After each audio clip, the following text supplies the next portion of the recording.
Vamos abrir as nossas Bíblias para 1 Timóteo capítulo 4. 1 Timóteo capítulo 4.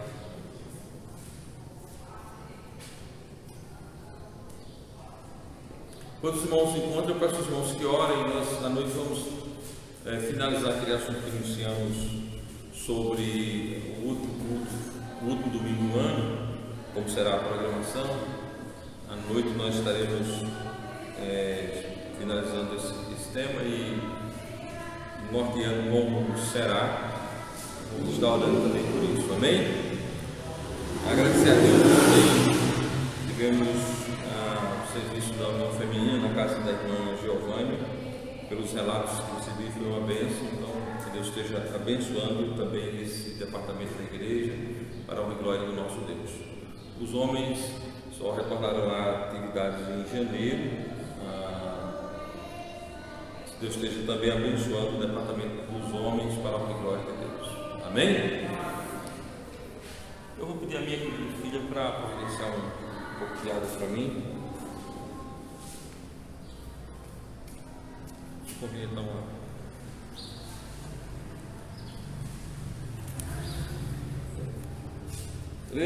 Deixa eu explicar porque nós vamos começar com esse texto hoje. Essa semana eu recebi de um amado irmão seguinte questionamento a partir desse texto, não é? Ele cita o texto, mas o Espírito expressamente diz que nos últimos tempos apostatarão alguns da fé, dando ouvidos a espíritos enganadores e a doutrinas de demônios. Ele cita o texto e aí faz a seguinte e importante indagação: como e onde podemos identificar as doutrinas de demônios nos nossos dias? Podemos assim dizer que qualquer ensinamento fora de sua igreja sejam doutrinas de demônio? Aí ele cita essas denominações que foram criadas depois que Cristo estabeleceu a igreja, ou depois que a igreja de Cristo já existia no mundo. Então, partindo dessa pergunta, eu respondi a esse amado irmão, eu resolvi aproveitar o eixo para usar na escola dominical, até porque é uma pergunta relevante, é uma pergunta importante. Eu sempre procuro, ao tratar desse assunto, nos últimos tempos, dar o entendimento advindo das Escrituras e não o entendimento teológico em curso. O entendimento teológico em curso, ele trata o assunto escatológico a partir da visão da Igreja universal e invisível. E quando você estuda o gráfico além do tempo, as doutrinas, as ideias advindas dessa corrente, desse pensamento teológico, nós vamos ter o seguinte, que a igreja parte de dias triunfantes e ela vai perdendo-se, e no estágio final, que eles dizem que é o estágio do arrebatamento da igreja, a igreja será uma igreja apóstata, certo? Eles ensinam que a igreja está caminhando para dentro da apostasia. Só que esse entendimento ele é completamente contrário ao ensino das Escrituras em relação à igreja de Jesus. A igreja de Cristo chegará o tempo dos salvos ser arrebatados e ela estará firme e forte, porque ela existe dentro de uma promessa de Cristo, que todos os dias ele estará com ela até a consumação dos séculos. Quando a igreja deixa a doutrina errada, quando a igreja entra na apostasia, ela deixa de ser igreja. Deixa de ser igreja, perde a autoridade. Efésios diz com muita clareza esse glória na igreja. Efésios capítulo 3, versículo 21. Eu vou ler, nem preciso, porque os irmãos conhecem esse texto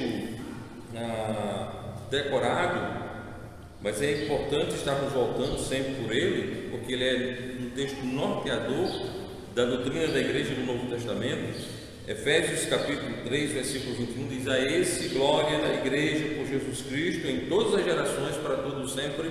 Amém. Aquela geração a qual os salvos serão arrebatados, naquela geração haverá uma igreja glorificando a Deus por meio de Jesus Cristo, completamente livre de qualquer apostasia, uma igreja firme, fundada na sã doutrina. Amém? Então, quando se fala dos tempos, é necessário fugirmos desse pensamento, porque esse pensamento tenta dar um embasamento e uma justificativa ao erro. Aí você vai perguntar: mas pastor, e os últimos tempos? Quando são os últimos tempos? Quando será o último tempo? Aí nós temos de mais uma vez voltar e olhar para a escatologia bíblica. Lembrando que a escatologia bíblica, ela é bíblica, ela não é teológica, ela é bíblica. Qual é o sinal? Qual é o sinal para a vinda do nosso Senhor e Salvador arrebatar o seu povo? Nós estudamos sobre isso há pouco tempo. O que é que vai acontecer? Qual é o sinal? Qual é o sinal? Nenhum sinal. Nós vamos ouvir o som da trombeta. O arrebatamento, o rapto dos salvos, como o próprio nome diz, né? Rapto, arrebatamento, é um ato, a Bíblia diz, como um abrir e fechar de olhos. É isso. Piscou o olho, não está mais aqui. É necessário citar 2 Tessalonicenses, capítulo 2.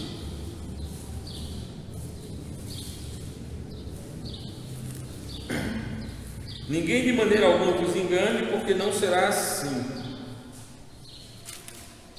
sem que antes venha a apostasia, se manifeste o homem do pecado, o filho da perdição. A palavra apostasia, nós já deixamos bem claro aqui que nesse caso ela não foi traduzida, ela foi traduzida na LTT e foi traduzida por retirada.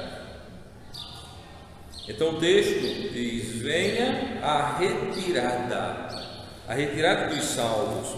No começo desse capítulo 2 de 2 Tessalonicenses, o Espírito Santo norteia qual é o assunto. Ele diz: olha, irmãos, rogamos-vos pela vida do nosso Senhor Jesus Cristo e pela nossa reunião com Ele. A nossa reunião com Cristo não é a mesma coisa que os últimos tempos.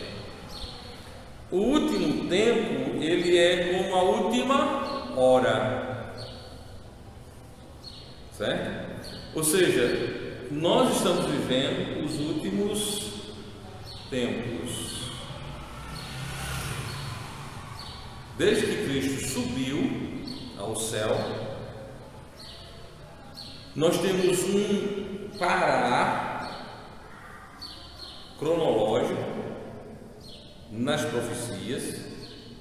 O relógio de Deus está parado e nós temos aí o tempo da graça, que teve tempo para começar e não tem tempo para findar, mas ele não é contado dentro das 70 semanas de Daniel, certo?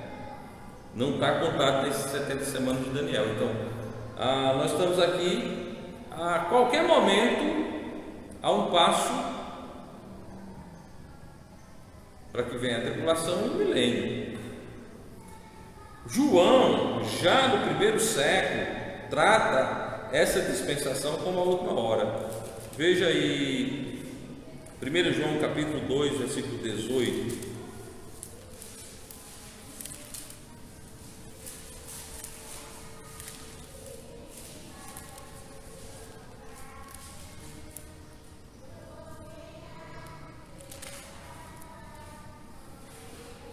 João, lá no primeiro século, escrevendo a sua primeira epístola, diz: filhinhos, é já a última hora, e como ouvistes que veio o anticristo, também agora muitos têm feito anticristos, por onde conhecemos que já é a última hora. Ou seja, desde o princípio da dispensação da graça, vem se manifestando doutrinas de demônios.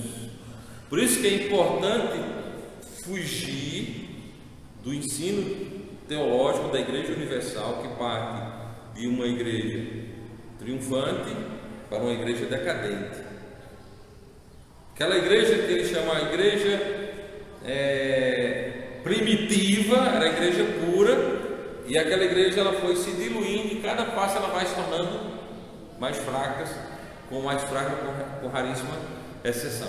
Lembrando que dentro do esquema da Igreja Universal Invisível, tudo é igreja.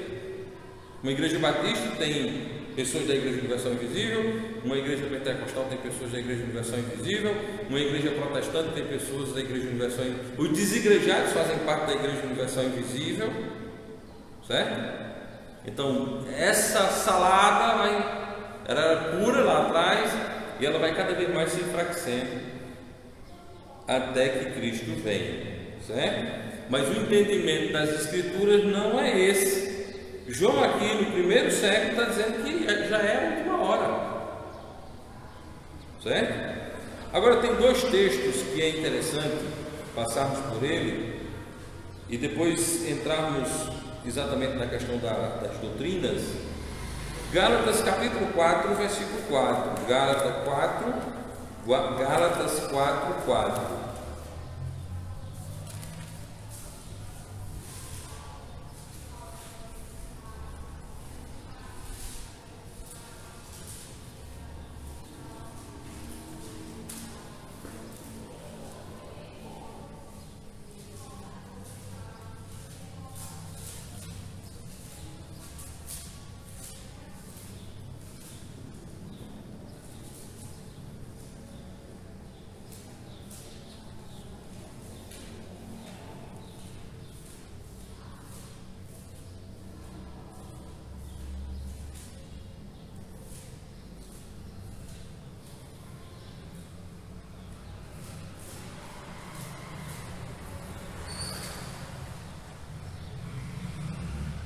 Assim está escrito: mas vindo à plenitude dos tempos, Deus enviou seu Filho, nascido de mulher, nascido sob a lei.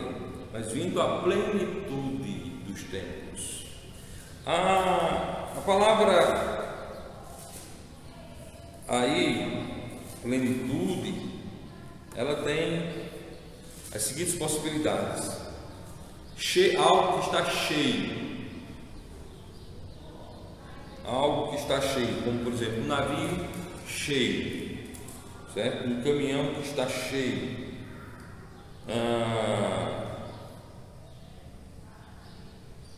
aquilo que foi cheio, ou algo que está preenchido. Ainda plenitude, abundância, e ainda cumprimento, realização, certo? Cumprimento, realização.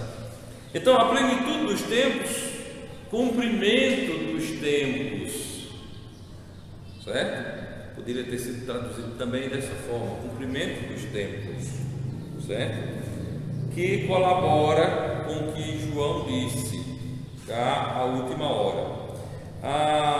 Essa mesma expressão ela vai aparecer em Efésios capítulo 1, versículo 10. Mas vindo à plenitude dos tempos, Deus enviou o seu Filho, nascido de mulher, nascido sob a lei.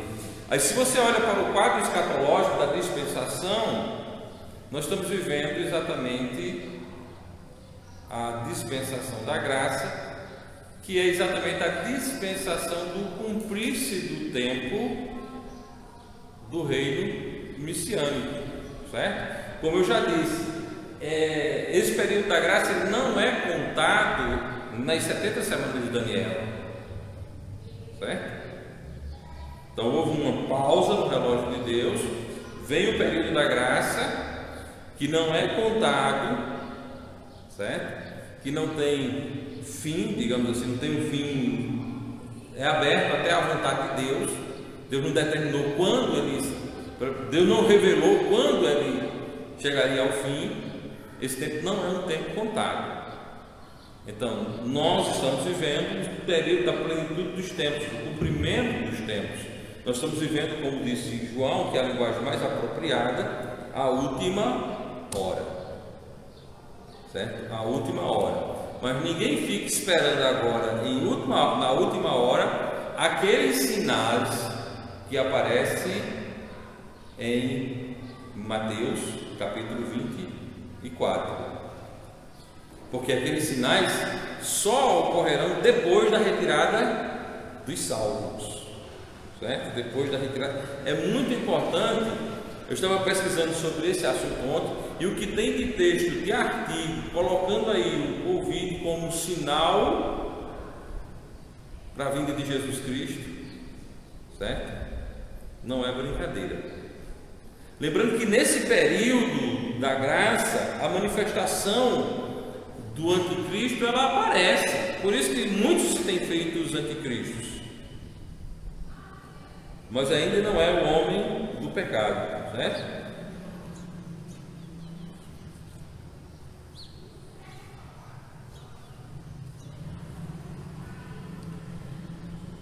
Primeiro João capítulo 2, versículos 21 e 22.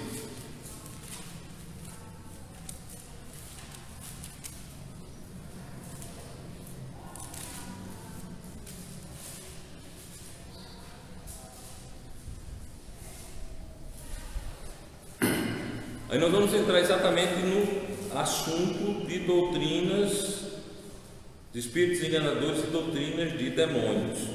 Veja só o que está escrito: não vos escrevi porque não sabeis a verdade, mas porque sabeis, e porque nenhuma mentira é da verdade.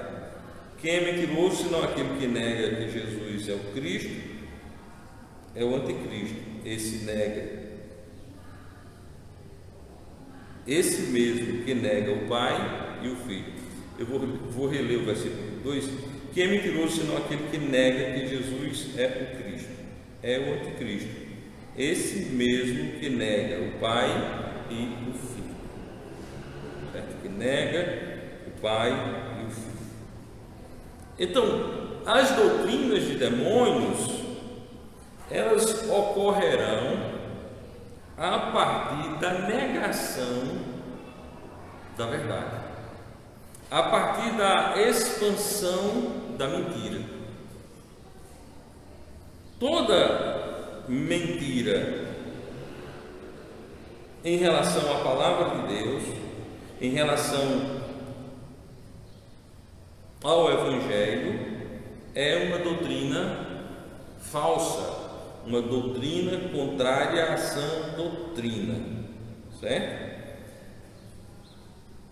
Quando nós lemos esse texto, nós temos um ponto a ser marcado. Qual é esse ponto? Porque nenhuma mentira é da verdade. Nenhuma mentira procede da Bíblia. Nenhuma mentira procede da Bíblia. Vamos entender a Bíblia, como Jesus disse: santifica-os na tua palavra, a tua palavra é a verdade. A palavra de Deus, ela é perfeita e dela não sai absolutamente nada que não seja a verdade. Santifica-os na tua verdade, a tua palavra é a verdade. João 17:17. Santifica-os na tua verdade e a tua palavra é a verdade.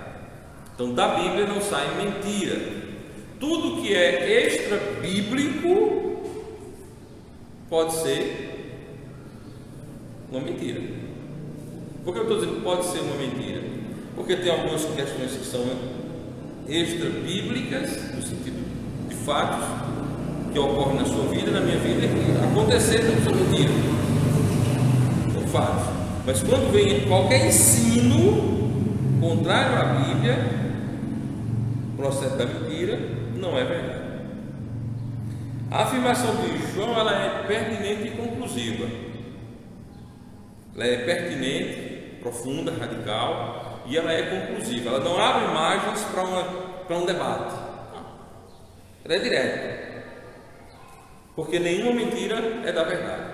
Nenhuma mentira procede de dentro da verdade. Todo ensino contrário àquilo que a Escritura revela é procedente da mentira.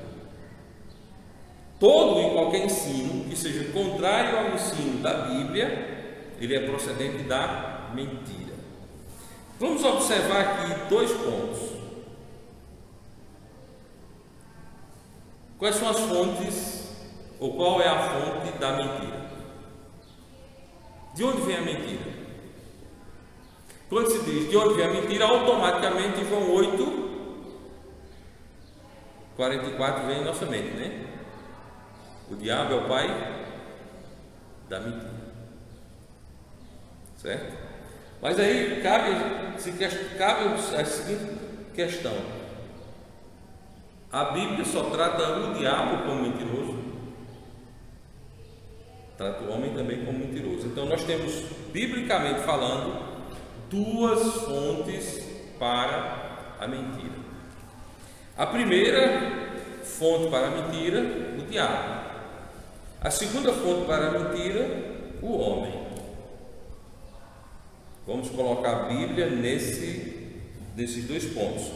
Primeiro, o diabo. João 8:44. João, capítulo 8, versículo 44.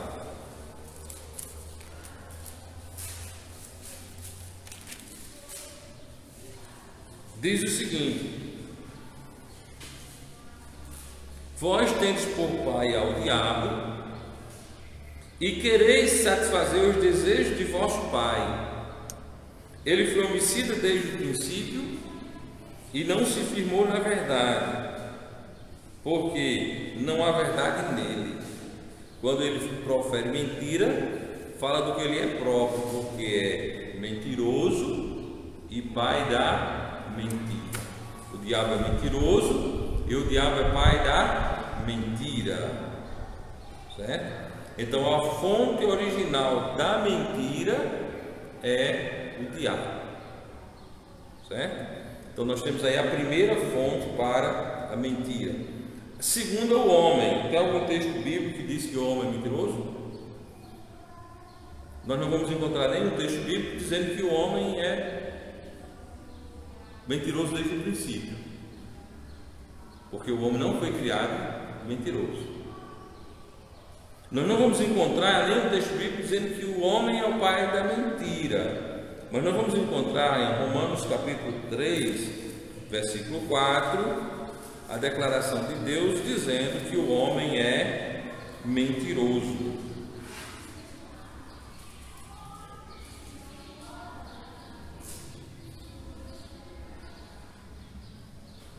Vou tomar um pouco de água.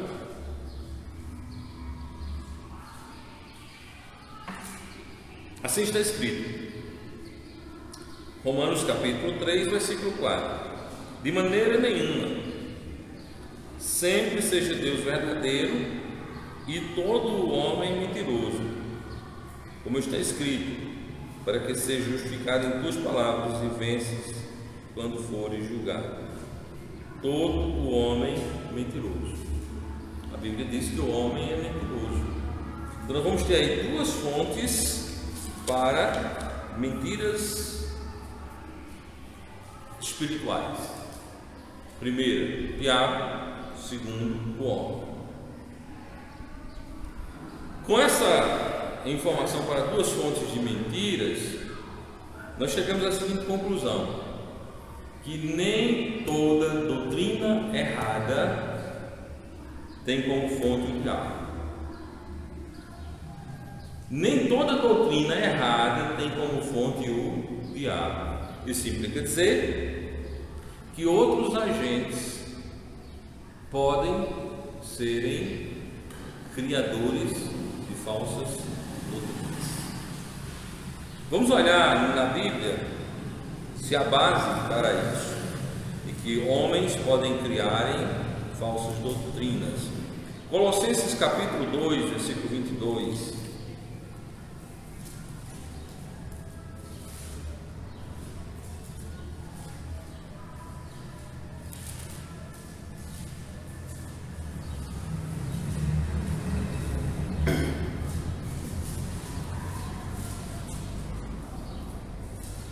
Diz o seguinte: as quais coisas todas perecem pelo uso, segundo os preceitos e doutrina dos homens. Segundo preceitos e doutrinas dos homens. Os homens podem criar em preceitos e podem criar em doutrinas que podem até aparentemente serem boas, mas no final se mostrarão caminho de morte. Marcos capítulo 7,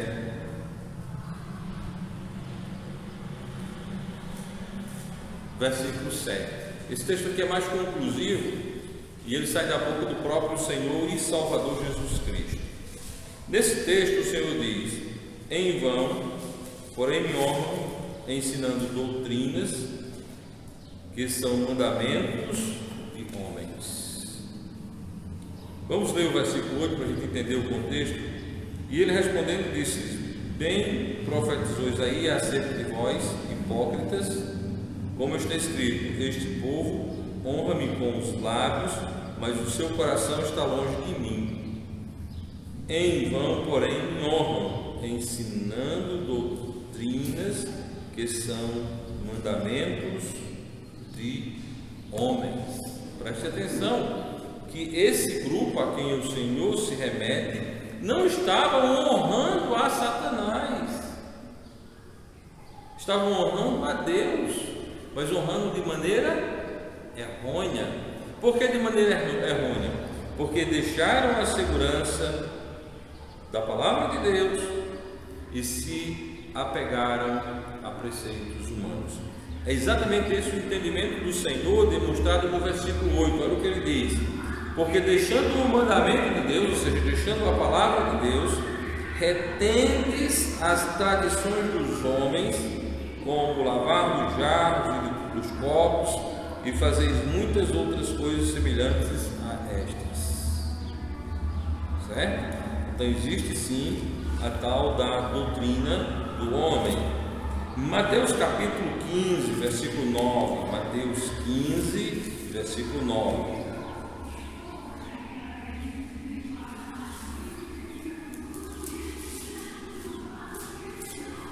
Mais uma vez o Senhor ensina: mas em vão me adoram, ensinando doutrinas que são preceitos dos homens. Ensinando doutrinas que são preceitos dos homens. Efésios capítulo 4, versículo 14. Talvez seja o texto mais conhecido nesse norte, nesse eixo dos amados irmãos aqui da igreja. A palavra de Deus diz: para que não sejamos mais meninos inconstantes, levados em roda por todo o vento de doutrina, pelo engano dos homens que com astúcia enganam Então, pode sair do homem mentiroso um ensino errôneo, um ensino errado. E fechando a respeito do homem, Jeremias capítulo 17, versículo 9. Jeremias 17, 9.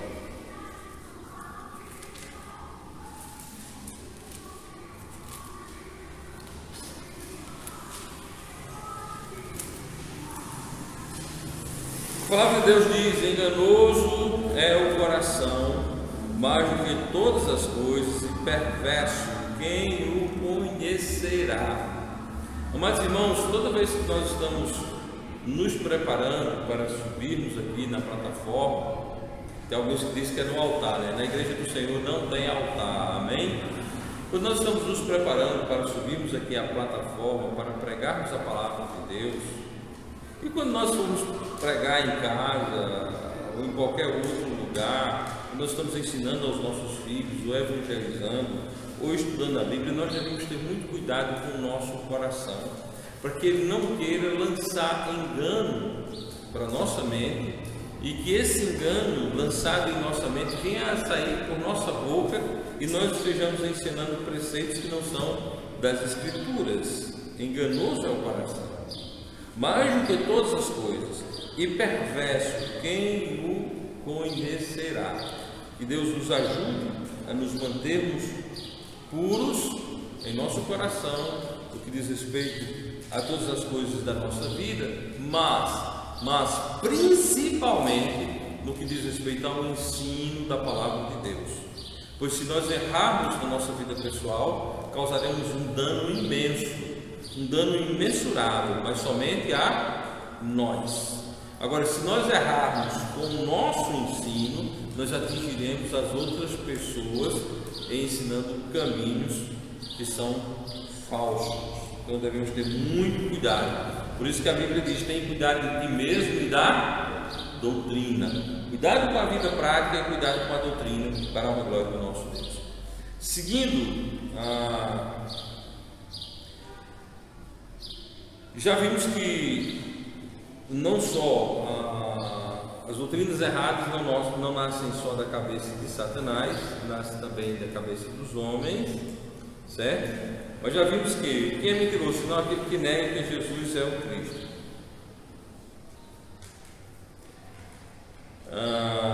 Já linkamos 1 João capítulo 2, 22, com Tessalonicenses capítulo 2, versículo 9.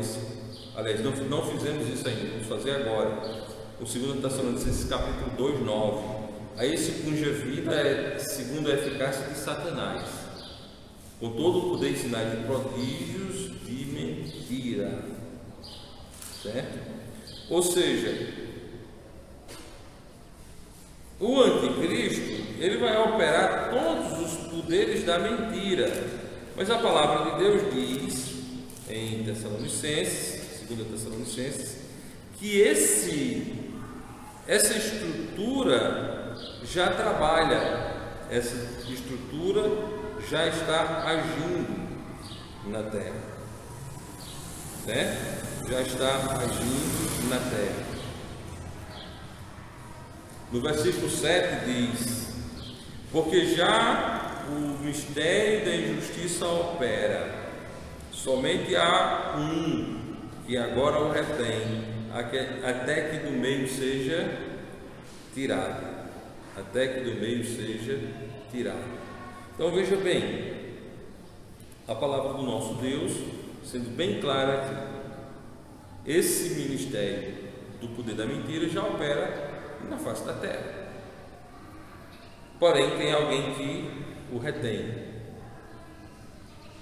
certo? Mas ele está em operação. Esse poder supremo que vai ter sobre a terra durante os 7 anos da tribulação, que vai ter o anticristo, ele é operacionado pela eficácia de Satanás. E ele se caracteriza por quê? Poder, sinais e prodígios de mentira.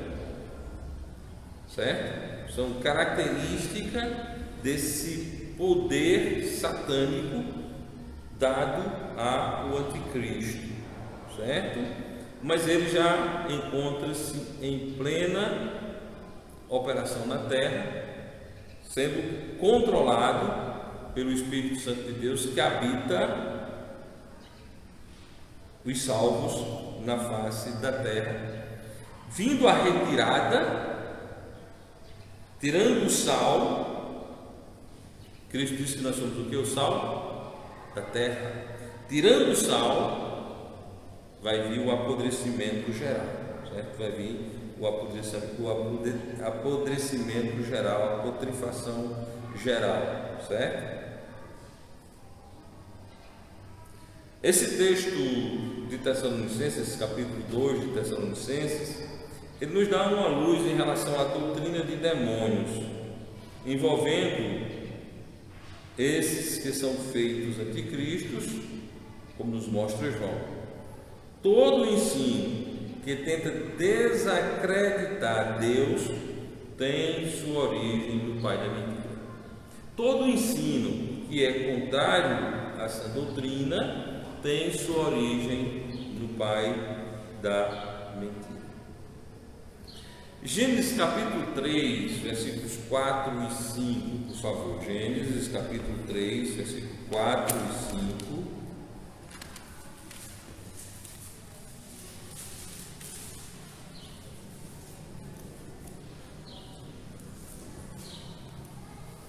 Nós vamos ver que o próprio Satanás em ação, trabalhando, implantando uma doutrina falsa, uma doutrina errada. Capítulo 3, versículos 4 e 5. Então a serpente disse à mulher: certamente não morrereis, porque Deus sabe que no dia em que dele comerdes, se abrirão os vossos olhos e sereis como Deus, sabendo o bem. Aqui nós temos o diabo tratando com Eva. O que é que o diabo está fazendo? Está substituindo o ensino de Deus. Ele não está fazendo nenhuma operação espetacular, ele está substituindo o ensino de Deus. Ele está mudando o que Deus disse. É isso que o diabo está fazendo. É mudando o que Deus disse. Deus, quando criou o homem, Deus deu ordens claras ao homem. Do capítulo 2, versículo 16: e ordenou o Senhor Deus ao homem, dizendo: de toda árvore do jardim comerás livremente, mas da árvore do conhecimento do bem e do mal, do bem e do mal, dela não comerás, porque no dia em que dela comerdes, certamente morrerás. Então, qual é o trabalho que o diabo está fazendo? Quando ele diz: então a serpente disse: mulher, certamente não morrereis. Ele está fazendo com que Eva desacredite da palavra de Deus. Eis aí a primeira doutrina, a filosofia de trabalho da implantação de doutrinas de demônio: desacreditar a Bíblia, desacreditar no que a palavra de Deus diz, é menosprezar o que a Bíblia diz, é modificar o que a Bíblia diz, é não aceitar o que a Bíblia diz dentro da sua literalidade. Quando desprezamos a Bíblia, caímos em doutrina de demônio. Então, sempre que vem em mente esse assunto, doutrinas de demônio, nós temos esse mar. Toda falsificação da palavra de Deus é um ensino de demônio. Toda falsificação, qualquer pessoa procura falsificar a verdade. Quando alguém procura falsificar a palavra de Deus, está implantando uma doutrina de demônios. Hoje nós temos uma guerra travada contra a doutrina de demônios da produção de Bíblias falsas. São muitos os falsificadores. O trabalho que é feito na imposição do texto crítico como o texto das Escrituras é uma ação de Satanás sobre a terra. Essa ação do diabo tem destruído inúmeras igrejas, inúmeros pregadores. Por quê? Porque uma Bíblia falsificada, por trás de cada Bíblia falsificada, tem uma doutrina horrorosa que contraria a doutrina da preservação das Escrituras. Então, para essas pessoas, a Bíblia não é preservada. Deus não preservou a Bíblia. A Bíblia foi um livro que foi remodelado, foi reestruturado. Estava perdido e estudiosos montaram, vindo assim a enfraquecer a palavra de Deus. A falsificação da verdade tem sido a principal estratégia de Satanás, tem sido a principal estratégia do diabo, e tem ocorrido na atualidade com a falsificação das Escrituras. As muitas modernas versões da Bíblia, baseadas no texto crítico, é uma doutrina de demônio. É uma doutrina de demônio. Mas seria injusto de nossa parte dizer que essa é a única doutrina de demônio que nós temos na atualidade. Mas ela é a fonte geral. Vamos supor, hoje nós temos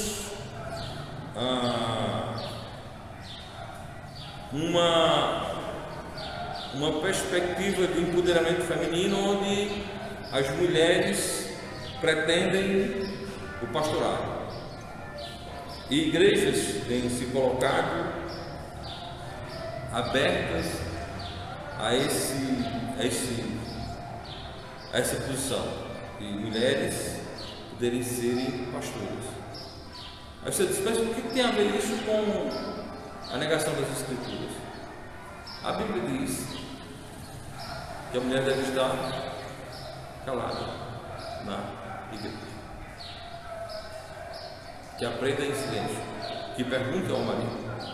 A Bíblia dá uma hierarquia, um modelo: Deus cabeça de Cristo, Cristo cabeça do homem, o homem cabeça da mulher. Essa ordem tem sido desrespeitada. Isso é doutrina de demônio. Olhando para outros focos, a questão da maneira de louvar a Deus.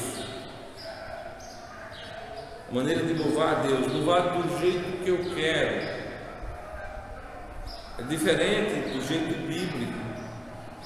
Os textos de Mateus e Marcos aplicam-se bem nisso.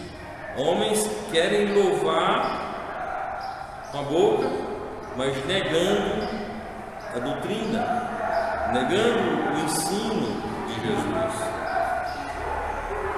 Certo? Não existe na Bíblia autorização para tais coisas. Não existe na Bíblia autorização para você fazer esse tipo de conchavos. O texto de Mateus 15:9 é interessante, e eu vou repetir para os irmãos.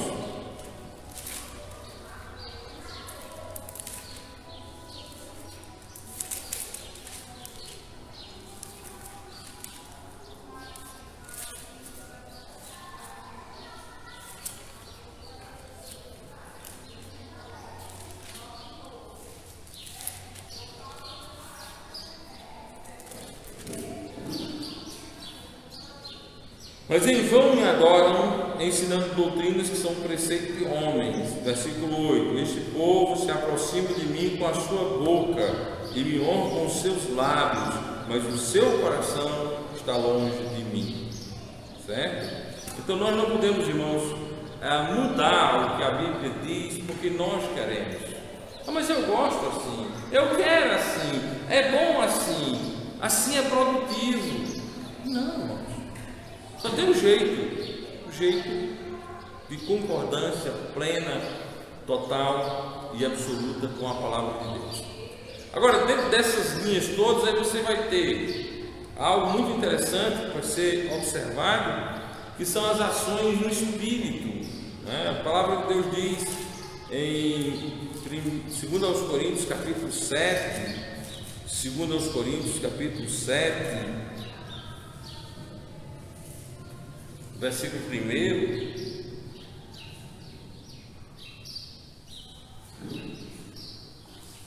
A palavra de Deus diz: ora, amados, pois que temos tais promessas, purifiquemo-nos de toda a imundície da carne e do espírito, aperfeiçoando a santificação no temor do Senhor. Amados irmãos, o espírito do homem tem um papel importante, pois ele é a lâmpada de Deus no homem, mas o espírito do homem está em rebeldia. Então o espírito do homem, ele é uma fonte aberta para as instruções vindas de Satanás. E olhando o contexto histórico dos últimos 100 anos, você vai ter uma imensa onda de doutrinas de demônios vindas para dentro de algumas igrejas batistas, que assim que a recebe, deixa de ser batista, pelo viés do pentecostalismo. O pentecostalismo não é uma corrente de ensino bíblico. O pentecostalismo não tem nenhuma ligação com as tradições ensinadas pelos apóstolos. O pentecostalismo não tem nenhuma raiz com as Escrituras.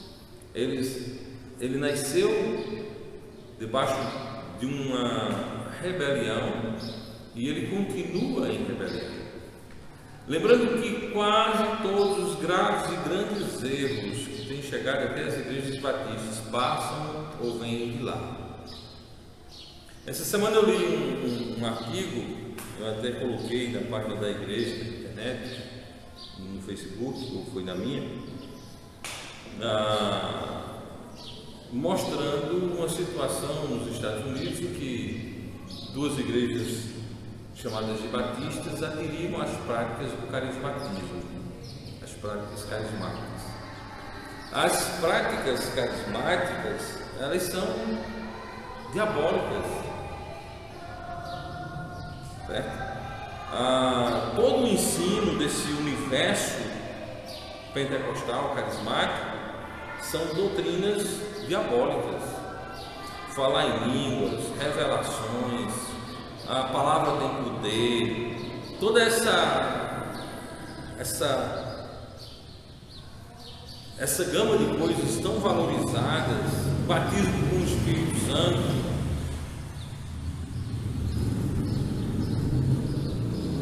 Tudo isso não tem origem nas Escrituras, não começa na Bíblia. Por que não começa na Bíblia? Pela assertiva de João, que a mentira não procede da verdade, certo?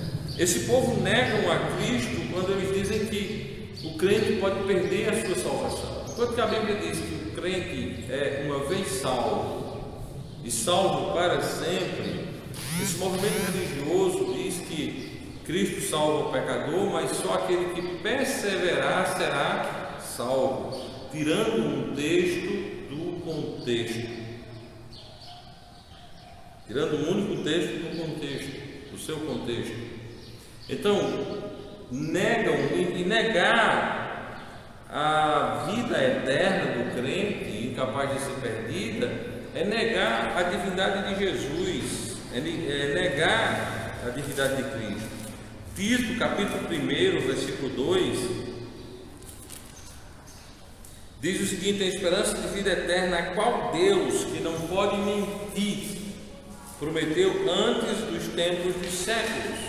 Então, se você questiona isso, você está negando tanto ao Pai como ao Filho. Então você se tem feito anticristo. Isso é doutrina de demônio. A doutrina de que o crente pode perder a salvação é uma doutrina de demônio, porque essa doutrina faz com que o indivíduo praticante da mesma, ele esteja negando a Jesus e negando o Pai, negando a divindade de Cristo e, consequentemente, a do Pai, porque quem não tem o Filho também não tem o Pai. Você só pode ter o Pai se você tiver o Filho. Se você não tem Jesus, você não tem o Pai. Bom, e faltaria um tempo para falar das nossas doutrinas vindas do meio do protestantismo, do romanismo, dos adventistas, dos mormons, e de tantos outros grupos que passaram a existir depois de Cafarnaum. Nós temos aqui que fazer só um marco bem rápido. Tudo que nasceu, todo grupo religioso que nasceu depois da cruz, nasce com origem em Satanás. Porque a Igreja de Cristo começou antes da cruz. A Igreja de Cristo começou antes da morte de Jesus Cristo. Tudo que vem depois tem origem duvidosa, para não dizer, tem origem em Satanás. Que Deus nos ajude, que Deus nos abençoe, irmãos, a nos mantermos dentro do crivo da sã doutrina, para a honra e glória do nosso Deus, buscando estar firmes, constantes e abundantes na obra do Senhor. Amém?